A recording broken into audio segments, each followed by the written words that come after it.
Exercise 15.2 topic is reversing the order of integration, जिसके 3 steps हैं. Sketch the region of integration, write the resulting double integral with the order of integration reversed, and then evaluate the resulting integrals.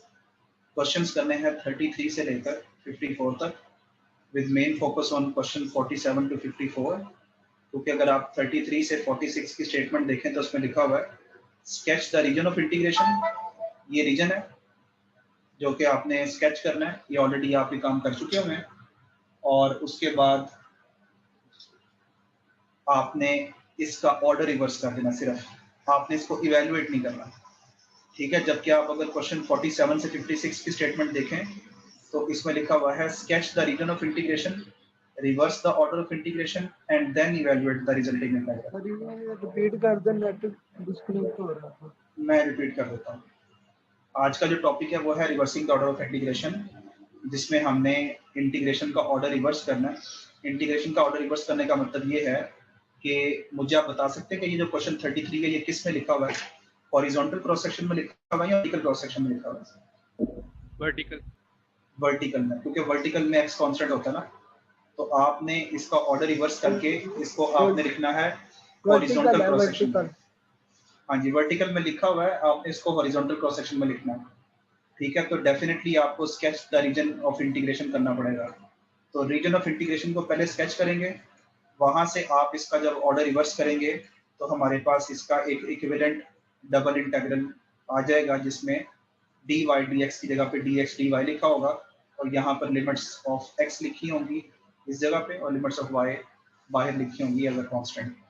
तो इसका मतलब है आपने reverse करना है order को. नंबर 2, जो रिजल्टिंग इंटीग्रल बनेगा आपने फिर उसको इवेल्युएट करना है. That is another thing. तो इसमें हमने ये काम करना है. क्वेश्चंस करने हैं 33 से 46 और 47 टू 54. तो ये वाले तो क्वेश्चन बहुत सिंपल है. ये सिर्फ 1 लाइन क्वेश्चंस हैं. इनमें से मैं आपको एक आध बता देता हूँ. क्वेश्चन जैसे 33 देख लें, इसमें आप मुझे बताएंगे कि हमने कौन कौन सा ग्राफ ड्रॉ करना है क्वेश्चन 33 को करने के लिए. जी, मुझे आप बताएंगे कि कौन कौन सा ग्राफ ड्रॉ करना है. पहले तो y is equal to 0 और y is equal to 1 की लाइन ड्रॉ. नहीं, y नहीं है. ये y नहीं है. ये लिमिट्स किसकी हैं? हाँ जी, ये x की लिमिट्स हैं. x is equal to 0, x is equal to 1. फिर उसके बाद ये वाली लिमिट्स y की हैं जी. y is equal to 2 and y is equal to 4 minus 2x. ठीक है, सबसे पहले तो ये क्लियर कर लें आप. उसके बाद आप इसको स्केच कर लें इस रीजन को. ये मैं कलर दूसरा यूज कर लेता हूँ. पहला है x is equal to 0. x is equal to 0 का मतलब है vertical line at x is equal to 0 यानी कि y एक्सिस. उसके बाद x is equal to 1, suppose x1 यहाँ पे है तो x is equal to 1 ये ड्रॉ कर दिया. उसके बाद y is equal to 2, suppose y is equal to 2 यहाँ पे है, इधर हमने हॉरिजॉन्टल लाइन ड्रॉ कर दी. और उसके बाद y is equal to 4 minus 2x. इसके लिए आप 3-4 वैल्यूज ले लें x की, और अगर आप इसमें x को 0 पुट करते हैं तो y क्या आ जाएगा? 4 आ जाएगा. 4 आ जाएगा ना. 0 पे 4 है तो ये 1 2 ये काफी ऊपर पॉइंट बनेगा. तो ये तकरीबन समझ लें कि चले यहाँ पे मैं पॉइंट ड्रॉ कर देता हूँ. एक ये पॉइंट है. उसके बाद अगर इसमें आप x को 1 पुट करते हैं तो y की वैल्यू क्या आ जाएगी? y की वैल्यू क्या आ जाएगी? इसमें 2 आ जाएगी ना. तो 1 पुट करेंगे तो 2 आएगा. 2 यहाँ पे है, एग्जैक्ट यहाँ पे है, ठीक है. ये 2 यहाँ पे है इस जगह पे. उसके बाद अगर आप इसमें 3 पुट करेंगे तो क्या आ जाएगा? सॉरी 2 पुट करेंगे इसको. हाँ जी, 2 पुट करेंगे तो 0 आ जाएगा. नहीं, 0 आ जाएगा ना. तो फिर ये जो ग्राफ बनेगा ना वो ऐसे बनेगा. Yes sir. ठीक है, ये मैंने ग्राफ ड्रॉ किया. मुझे आप बता सकते हैं कि रीजन ऑफ इंटीग्रेशन कहाँ पे है और उसकी शक्ल कैसी है? That is the more. Sir right triangle है. बिल्कुल, ये जो राइट एंगल ट्रायंगल बनी है जहाँ पर ये चारों लाइंस बेसिकली हमें नजर आ रही हैं, ये है इसका रीजन ऑफ इंटीग्रेशन. ठीक है, तो आप इसको शेड भी कर सकते हैं ताकि क्लियरली पता चल जाए कि ये इसका रीजन ऑफ इंटीग्रेशन है. अब इसमें जो हमारा, जी बोलें जी. सर ये हमारे पास जो x is equal to 1 है वो तो खाली एक पॉइंट से क्रॉस कर रहा है. तो वो टच तो हो रहा है ना, वो रीजन ऑफ इंटीग्रेशन को टच तो हो रहा है, बल्कि उसको इंटरसेक्ट कर रहा है. ठीक है। Okay sir. देखो उसके अलावा ये वाला रीजन भी ओपन है, ये भी ओपन है, ये भी ओपन है। आपके पास तो बड़ा एक अच्छा हिंट है कि जो रीजन ऑफ इंटीग्रेशन होगा वो बाउंडेड रीजन होगा। बाउंडेड रीजन का मतलब ये है कि वो कहीं से ओपन नहीं हो सकता वो। ओके ओके ठीक है, तो आपके पास तो ऑप्शन ही यही बचता है ना। ठीक है, अब क्वेश्चन की बात की जाए तो इसमें x की लिमिट्स कांस्टेंट थी ना, लेकिन अब आपने y के लिमिट्स को कांस्टेंट रखना है, तो इसका मतलब है कि आप पहले y की लिमिट्स लिखेंगे। जी मुझे बताएंगे कि y की जो कांस्टेंट लिमिट्स है वो क्या क्या होंगी इस बाउंडेड रीजन के बॉटम पॉइंट पर, यानी कि इस पॉइंट पर y की वैल्यू क्या है? 0 और Zero 4 sir. नहीं, हर दफा Four. जीरो नहीं होता, सोच के बोला करो। यस सर, 2 और 4। टू होगा। नहीं, एक जो इतना सवाल आपसे पूछा उतना जवाब नहीं। पहले इस रीजन के बॉटम पॉइंट पर y की वैल्यू है 2 और इसके टॉप पॉइंट पर y की वैल्यू क्या है? 4। These are the limits of y। अब x की बात करते हैं। x के लिए आपने from left to right move करना है। जी बताएंगे मुझे? अगर हम लेफ्ट साइड पर देखें तो हमें ये लाइन नजर आती है y एक्सिस। तो x की वैल्यू यहाँ पर क्या है? 2। x की वैल्यू क्या है? x की 0 0 sir. You are writing the limit. Paper में गलती नहीं करनी है वाली, आप बहुत जल्दी में बोलते हैं आप सब लोग। x की वैल्यू यहाँ पर 0 है। y एक्सिस पर x की वैल्यू 0 होती है और x एक्सिस पर y की वैल्यू 0 होती है। जी अगर आप राइट साइड की तरफ मूव करते हैं तो आपको ये लाइन नजर आती है ब्लू वाली। आपको इस लाइन की इक्वेशन चाहिए x की फॉर्म में। बाय चांस आपके पास इसकी इक्वेशन ऑलरेडी है y की फॉर्म में, आपने इसमें x को सब्जेक्ट बनाना है। कैसे बनाएंगे? ये 2x को इधर ले आते हैं।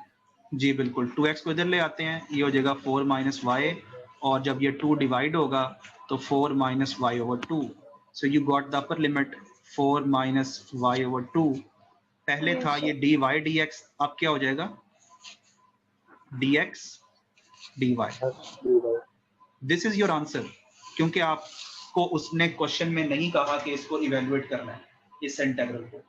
उसने सिर्फ इतना पूछा स्टेटमेंट में 33 to 46 वाली स्टेटमेंट में, sketch the region of integration, write an equivalent double integral with the order of integration reversed. So that is the answer of this question 33। ठीक है जी, कोई क्वेश्चन है तो पूछ लें, अदरवाइज मैं मेन क्वेश्चंस पे जाता हूं। Those are starting from 47 to 56। जी x की लिमिट्स बताने के लिए आपने उस रीजन में लेफ्ट टू राइट मूव करना होता है। आप ये देखा करें कि लेफ्ट साइड पर क्या चीज आ रही है। लेफ्ट साइड पर ये लाइन आ रही है ना, ये वाली नजर आ रही है लाइन, ये वाली। ठीक है, ये स्ट्रेट लाइन है जिसकी इक्वेशन क्या होती है? ये जो लाइन बनती है इसकी इक्वेशन क्या है? इसकी इक्वेशन है x इज इक्वल टू 0, क्योंकि ये y एक्सिस है ना, ये वाला y एक्सिस की इक्वेशन होती है x इज इक्वल टू 0। तो इसका मतलब है कि जो x की लोअर लिमिट है वो 0 है। आप जब इस रीजन के राइट साइड पर देखते हैं तो आपको ये लाइन नजर आती है, ये वाली। इस लाइन की इक्वेशन क्या थी? इस लाइन की इक्वेशन थी, इस साइड पर x 0 है, इस साइड पर y इज इक्वल टू था 4 माइनस 2x। आप क्लियर है बात? आपने इसमें x को सब्जेक्ट बनाया तो वो x की अपर लिमिट बन गई। ठीक है, होपफुली आपकी जो कंफ्यूजन है वो इसमें क्लियर हो गया। तो इस तरह से आपने इंटीग्रेशन का ऑर्डर रिवर्स करके तो उसको लिख देना है। और अभी तक अगर आप नोट करें तो ये काम वही है जो कि हमने लास्ट टाइम किया था। कहीं पे लिमिट्स दी हुई हैं तो आपने स्केच ड्रॉ करना है, कहीं पे स्केच दिया हुआ है तो आपने लिमिट्स ड्रॉ करनी है, यहाँ पर आपको क्वेश्चन दिया हुआ है वहाँ पर आपने इनका ऑर्डर रिवर्स करना है। But the main thing is you need to evaluate the resulting integral in question 47 to 56। तो आगे मूव करते हैं। जो मेन क्वेश्चन है जिस पे आपका फोकस होना चाहिए, try to do all these questions. इसमें हमारे पास क्वेश्चन 47 से 54 तक है। इसमें अगर आप नोट करें तो हमने क्वेश्चंस जो हैं वो जो करने हैं उसमें एक इजाफी स्टेप है, evaluate the resulting integral, sketch the region, reverse the order and evaluate the integral. तो इसमें आप क्वेश्चन नंबर 49 देखें, इसको इवैल्यूएट करते हैं।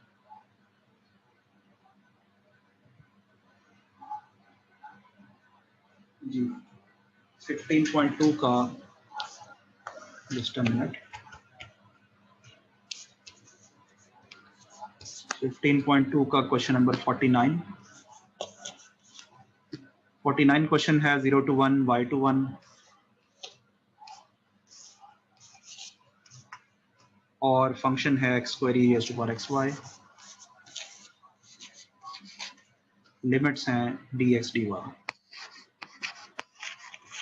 क्वेश्चन स्टेटमेंट में रिपीट कर दूं, आपने इसका ऑर्डर रिवर्स करना है, स्केच करना है पहले आपने रीजन ऑफ इंटीग्रेशन को, इसका ऑर्डर रिवर्स करना है and then evaluate the resulting integral. जी मुझे बताएंगे कि ग्राफ किस किस इक्वेशन का ड्रॉ करना आपने इसके लिए, स्केच करने के लिए। y equals to 0, y equals to 1, शाबाश, x बिल्कुल equals to पहली y, बात, बिल्कुल y इज इक्वल टू 0 है क्योंकि पहली लिमिट्स y की हैं, y इज इक्वल टू 1 है। अगर x की बात करें तो x is equal to y है और x इज इक्वल टू 1 है। तो अगर हम ये स्केच ड्रॉ करते हैं रफ सा, तो वो देखते हैं कि कैसा बनता है। अगर हम y इज इक्वल टू 0 की बात करते हैं तो ये बेसिकली x एक्सिस की इक्वेशन होती है। y इज इक्वल टू 0, ये हमारे पास रेड कलर की लाइन में y इज इक्वल टू 0 आ गया। y इज इक्वल टू 1 यहाँ पर करके ड्रॉ कर लेते हैं ताकि रीजन हमें ज़रा क्लियरली नज़र आ जाए। तो ये मैंने 1 पे ड्रॉ कर दिया। उसके बाद x इज इक्वल टू 1 है तो मैं 1 इधर भी बड़ा सा स्केल ले लेता हूँ। तो ये हमने x is equal to 1 draw कर दिया। और उसके बाद अगर हम x is equal to y की बात करते हैं तो आपको पता है कि ये कैसी लाइन है जो कि फर्स्ट क्वाड्रेंट के बिल्कुल मिड से पास करती है। तो ये हमारे पास ये लाइन बनती है। जी मुझे बताएंगे कि इस रीजन ऑफ इंटीग्रेशन कौन से वाला पार्ट है इसका? और ये ट्रायंगल जो बनी है, बिल्कुल जो हमारे पास ट्रायंगल बनी है ये हमारे पास रीजन ऑफ इंटीग्रेशन है। By chance it's again a right angle triangle जो कि हमारे पास ये वाला पोर्शन है। इस पोर्शन में अब हमारे पास क्योंकि पहले लिमिट्स, अच्छा मुझे बताएंगे ये वर्टिकल क्रॉस सेक्शन में है या हॉरिजॉन्टल में? हॉरिजॉन्टल में है। हॉरिजॉन्टल में, क्योंकि y के लिमिट्स कांस्टेंट है ना। अब हमने इसको किस में लिखना है? वर्टिकल क्रॉस सेक्शन में। तो मैं यहाँ पर लिख देता हूँ ताकि आपको कंफ्यूजन ना हो कि ये मैंने कैसे किया। Reversing the order of integration, reversing the order of integration gives, sketch को देखते हुए जब हम इसका ऑर्डर रिवर्स करेंगे तो हमारे पास इंटीग्रेशन क्या आएगी? जी this is equal to what? जी y की लिमिट्स पहले आएंगी x की पहले आएंगी? सर x के पहले x की पहले आएंगी, x की कांस्टेंट लिमिट्स पहले आएंगी। ठीक है, तो इस रीजन में लेफ्ट मोस्ट पॉइंट पर x की वैल्यू क्या है? 0। जी बिल्कुल 0। और राइट मोस्ट पॉइंट पर x की वैल्यू क्या है? राइट मोस्ट पर 1। मैं बल्कि यहाँ पे मेंशन कर दूं ताकि कंफ्यूजन ना हो कोई। 1 ये तो हो गई x की कांस्टेंट लिमिट्स। अब y की बात आती है। y के लिए आपने क्या करना होता है? From bottom to top move करना होता है। जी मुझे बताएंगे कि बॉटम पे जो लाइन बन रही है इसकी इक्वेशन क्या है? ये जो बॉटम, जी बिल्कुल y इज इक्वल टू 0। इसका मतलब है कि बॉटम पे जो लाइन है उसकी equation y is equal to 0 होने की वजह से y की लोअर लिमिट 0 है। अगर हम इसके टॉप पॉइंट को देखते हैं तो वो तो एक लाइन नजर आती है हमें, ये वाली लाइन, जिसकी हमें इक्वेशन चाहिए y की फॉर्म में। ये बताएंगे इसकी इक्वेशन y की फॉर्म में क्या है? y is equals to x होगी। शाबाश, y is equal to x। तो ये हमारे पास अपर लिमिट बनी x, और फंक्शन तो आपको पता है वही रहता है x square e raise to power xy, e raise to power xy। और आपने चूंकि ऑर्डर ऑफ इंटीग्रेशन रिवर्स कर दिया हुआ है तो ये क्या आ जाएगा? dy dx। अब यहाँ पर ये क्वेश्चन एंड नहीं होता। जी पूछें जी। सर ये 0 से जो 1 लिमिट लिखी है ये नहीं समझ आई। कौन सी वाली समझ नहीं आई? 0 से 1 वाली। 0 से 1 वाली x की लिमिट्स है ना। जब हम ऑर्डर रिवर्स करेंगे, यहाँ पर y की लिमिट्स कांस्टेंट थी, जब हम ऑर्डर ऑफ इंटीग्रेशन को रिवर्स करेंगे तो x की लिमिट्स कांस्टेंट हो जाएंगी। ठीक है, अब x की लिमिट्स कैसे देखनी है? रीजन का लेफ्ट मोस्ट पॉइंट देखना आपने, इस जगह पे लेफ्ट कॉर्नर देखना आपने उसका। लेफ्ट कॉर्नर पे x की वैल्यू क्या है? इस जगह पे 0। और उसका राइट मोस्ट पॉइंट देखना आपने रीजन का, उस जगह पर x की वैल्यू क्या है? 1 है। समझ आ रही है? तो x की वैल्यू यहाँ पर 0 है, यहाँ पे 1 है। y की लिमिट मैंने आपको क्लियरली दिखा दी है कि कैसे हमने लिखी है। Now the question is not over, क्योंकि इसमें लिखा हुआ है कि आपने इवेलुएट करना है रिजल्टिंग इंटीग्रल को। तो मुझे बताएंगे इसको कैसे इवेलुएट करेंगे? जी part sir with respect to y करेंगे। हाँ जी, इंटीग्रेशन बाय पार्ट्स होगी या नहीं? बड़ा इंपॉर्टेंट क्वेश्चन है। Yes sir. होगी। क्यों होगी? क्यों होगी? सर हम क्योंकि इसको with respect to y integrate कर रहे हैं, तो क्या y के दो फंक्शन मल्टीप्लाई हो रहे हैं? No sir, integration by parts apply नहीं होगी यहाँ नहीं होगी। देखा, ये क्वेश्चन चूज करने का मकसद ये कि आपको एक सिचुएशन क्लियर हो। इंटीग्रेशन बाय पार्ट्स नहीं होनी, क्योंकि इंटीग्रेशन पहले होनी है विद रिस्पेक्ट टू y, तो y के दो फंक्शन मल्टीप्लाई नहीं हो रहे। x² is constant, x² is constant. Sorry, नहीं, ऊपर वाले को तो आपने इवैल्यूएट, ऊपर वाले को तो आपने इवैल्यूएट ही नहीं करना ना। अगर आपने ऊपर वाले को एज इट इज, हाँ जी बिल्कुल वही बताने लगा हूँ, अगर आपने ऊपर वाले को एज इट इज इवैल्यूएट करना होता तो तब इंटीग्रेशन बाय पार्ट्स करते, क्योंकि उसमें हमने dx पहले लिखा हुआ है ना। तो लेकिन जब आपने dy पहले लिखा हुआ है तो इसका मतलब है कि यहाँ पर x² कांस्टेंट है। आपने मुझे सिर्फ e⁻xy की इंटीग्रेशन बतानी है with respect to y। That would be enough to solve this question. जी, मैं यहाँ पर लिमिट्स लिख रहा हूँ 0 to 1, x² इज कांस्टेंट बाहर आ गया। जी बताएंगे e⁻xy की इंटीग्रेशन क्या होगी with respect to y? Sir e⁻xy divided by x। शाबाश, e⁻xy और पावर के डेरिवेटिव से डिवाइड करना है। पावर का derivative with respect to y, that is x, और इस पर आपने लिमिट ऑफ इंटीग्रेशन अप्लाई कर दी फ्रॉम 0 to x dxi।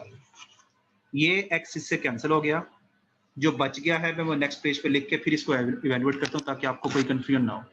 ये आ जाएगा जी 0 to 1, यहाँ बचा हमारे पास x इंटू e⁻xy के ऊपर लिमिट अप्लाई होगी फ्रॉम 0 to x। और ये लिमिट्स किसकी हैं, x की हैं या y की हैं? सर ये y की है। y की हैं, तो पहले y की जगह पे 0 पुट होगा, 0 to 1 x इंटू जी, पहले y की जगह पे 0 पुट होगा, सॉरी x पुट होगा, तो क्या बनेगा वो e⁻x into x would be x² minus e में y की जगह पे 0 पुट करेंगे, e⁻0 1 आ जाएगा sir. It is 1। I hope कि ये सबको समझ आ गया होगा। मैंने इसको वैल्यू पुट करके तो एक एक स्टेप में नहीं लिखा। y की जगह पे जब x पुट करेंगे तो e⁻x² बनेगा, y की जगह पे 0 पुट करेंगे तो e⁻0 इज 1। ये मैंने लिख दिया डायरेक्टली। आप इसको ब्रेक भी कर सकते हैं। ब्रेक कैसे करेंगे, मल्टीप्लाई कर दें x को अंदर, x e⁻x² minus x, and now it becomes a more interesting question, जिसकी वजह से मैंने ये सिलेक्ट किया है। ये बता सकता है कोई कि x e⁻x² की इंटीग्रेशन क्या होगी? अ वेरी यस सर, अब इंटीग्रेशन बाय पार्ट्स अप्लाई होगा इसके ऊपर। Sir anyone else? और होगी, क्योंकि x² के डेरिवेटिव में 2x आता है ना। शाबाश। मोहम्मद बिन अकरम, आप इसका आंसर बताएंगे मुझे कैसे करना है इसको? एक सेकंड सर जी, और कोई शाज़मी आपने कुछ कहना? सर इसको 2 से पावर रूल लगाएंगे हम। एक बंदा सर पावर रूल लगेगा, क्योंकि x को हम इसके आगे लिख लेंगे तो 2 से मल्टीप्लाई डिवाइड कर देंगे। ठीक है, लेकिन पावर रूल नहीं लगेगा इस पे। आपने बात सही बोली है जी। सर अगर इसको 2 से मल्टीप्लाई डिवाइड करेंगे उसके बाद इंटीग्रेशन अप्लाई करेंगे एक्सपोनेंशियल फंक्शन के ऊपर, तो उसकी पावर आ जाएगी x² आ जाएगा, क्योंकि इसका डेरिवेटिव साथ होगा। चले एक मिनट, चले एक मिनट, इसको सिंपल कर लें। आप मुझे इसका आंसर बताएं क्या होगा। e की पावर x² डिवाइड बाय 2। शाबाश। और कोई जी, और कोई एग्री करता है इस बात से? देखें, अगर तो ये फंक्शन का डेरिवेटिव ना है। यस सर यही होगा। अब डिफरेंस समझ लें। डिफरेंस ये है कि अगर ये होता x e⁻x, तो तब इस पर हम इंटीग्रेशन बाय पार्ट्स अप्लाई करते हैं। ठीक है, सबसे पहला हमारा काम ये होता है कि जो e⁻ में जो भी फंक्शन आ रहा है या एंगल में जो भी फंक्शन आ रहा है, हम इंटीग्रेशन करते हुए ये देखते हैं कि क्या उसका डेरिवेटिव साथ बन सकता है या नहीं। यानी e⁻x² बना हुआ है, तो x² का डेरिवेटिव होता है 2x, तो ये साथ बन सकता है, मौजूद है या बन सकता है, 2 पॉसिबिलिटीज। तो यहाँ पर आप इसका डेरिवेटिव साथ बना सकते हैं। इसको आप 2 इंटीग्रेशन में ब्रेक कर लें, और ये सिर्फ समझाने के लिए कर रहा हूँ, आप लोग इसको डायरेक्टली भी कर सकते हैं। ये बनेगा, अगर हम इसको 2 इंटीग्रेशन में ब्रेक करते हैं तो 2 से डिवाइड कर दिया, 0 to x e⁻x² into. Sir मैं यहाँ पे कह रही थी कि आपने लिमिट 0 से 1 करनी थी, आपने x लिखा हुआ। अच्छा ठीक है, वो मुझे शायद कंफ्यूजन हो गई थी इसकी वजह से। ठीक है, ये इसकी लिमिट 1 ही है जी। तो एक तो ये हो गया -0 to 1 x dx। मैंने थोड़ा सा जरा सेपरेट कर दिया ताकि ये सबको पता चल जाए कि जो मैंने नेक्स्ट स्टेप में ये इंटीग्रेशन करनी है ये कैसे हुई। अगर अगर e की पावर का डेरिवेटिव साथ मौजूद हो तो e वाले फंक्शन की इंटीग्रेशन e के ही इक्वल होती है। So we have a very simple answer, 1/2 तो वैसे ही बाहर है, e⁻x² और इस पर लिमिट अप्लाई करेंगे 0 to 1 माइनस x की इंटीग्रेशन क्या होगी x square x²/2 limits apply करेंगे 0 to 1। आप इकट्ठी लिमिट्स भी अप्लाई कर सकते हैं, दोनों पर अलग अलग भी कर सकते हैं। 1/2 इस पर जब अपर लिमिट अप्लाई करेंगे e⁻1 का स्क्वायर 1 ही आ जाएगा, तो वो जस्ट e बचेगा, माइनस e⁻x की यहाँ पे 0 पुट करेंगे तो वो 1 आ जाएगा, माइनस x की जगह पे जब हम अपर लिमिट पुट करेंगे 1 तो ये 1/2 आएगा, माइनस 0 पुट करेंगे तो वो पूरा 0 हो जाएगा। आप ब्रैकेट्स को ओपन कर दें, 1/2 e माइनस 1/2 माइनस 1/2 और माइनस 0 खत्म हो। -1/2 क्या होता है -1 और आपको पता है कि e एक कांस्टेंट है, तो अगर आप इसकी वैल्यू पुट करते हैं 2.4241 ऐसे करके इसकी वैल्यू है एक खास, तो ये आंसर एक कांस्टेंट आ जाता है। और ये कांस्टेंट किसको रिप्रेजेंट कर रहा है? It is representing the volume under the given surface. So this sir e की वैल्यू e की वैल्यू आपके कैलकुलेटर पे होती है। e जो है वो नेचुरल लॉग की बेस होती है, तो 2.414241 ऐसे करके होती है, मेरे ज़हन में एग्जैक्टली वैल्यू नहीं आ रहा। ओके इंटीग्रेशन किया आपने सर, ये जरा क्लियर करते हैं। कौन सी वाली सर? ये x की पावर 2 ठीक है, ठीक है, गुड क्वेश्चन। देखें, जिनको ये क्लियर नहीं हुआ वो जरा ध्यान से इस चीज को देखिएगा। e⁻x की इंटीग्रेशन क्या होती है? e⁻x होती है ना। इस फार्मूला को जनरलाइज कैसे किया जाता है ये ध्यान से देखिएगा।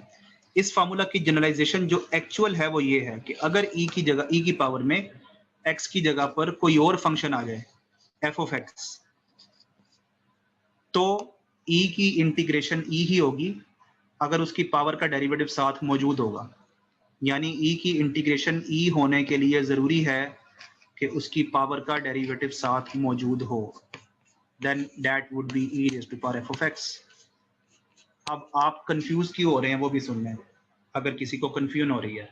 कंफ्यूजन इस वजह से हो रही है कि जब हम क्वेश्चन करते हैं इस तरह के जिसमें e⁻2x आता है, तो आपको याद है आप ये क्वेश्चंस कैसे करते थे? e⁻2x की integration multiply divide by 2। Exactly नहीं, वो तो एक्चुअल प्रोसीजर है ना।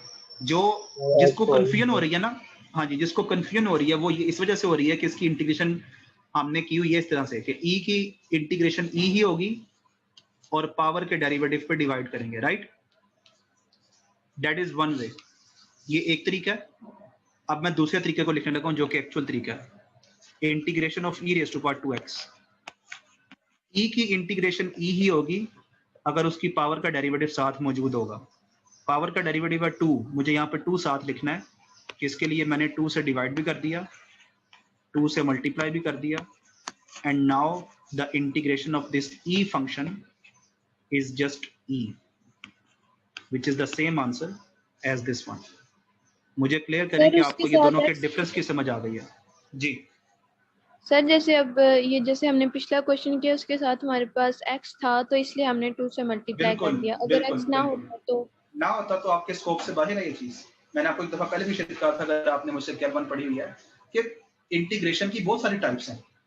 आप लिमिटेड जो फार्मूलाज हैं सिर्फ उनको यूज करते हैं, ठीक है? अगर यहाँ पर x ना होता तो that is a different thing. तो आपको सिर्फ वही इंटीग्रेशन पूछी जाएगी जो कि आपने कैल 1 में सीखी है, उससे बाहर नहीं कोई भी क्वेश्चन होगा, ठीक है? मैंने जो आपको जो डॉक्यूमेंट आपसे शेयर किया हुआ है उसमें जो भी फार्मूलाज हैं और उनकी जनरलाइजेशंस हैं और उनको एग्जांपल्स के जरिए एक्सप्लेन किया हुआ है, बस वही क्वेश्चंस होंगे, उसके अलावा नहीं होंगे।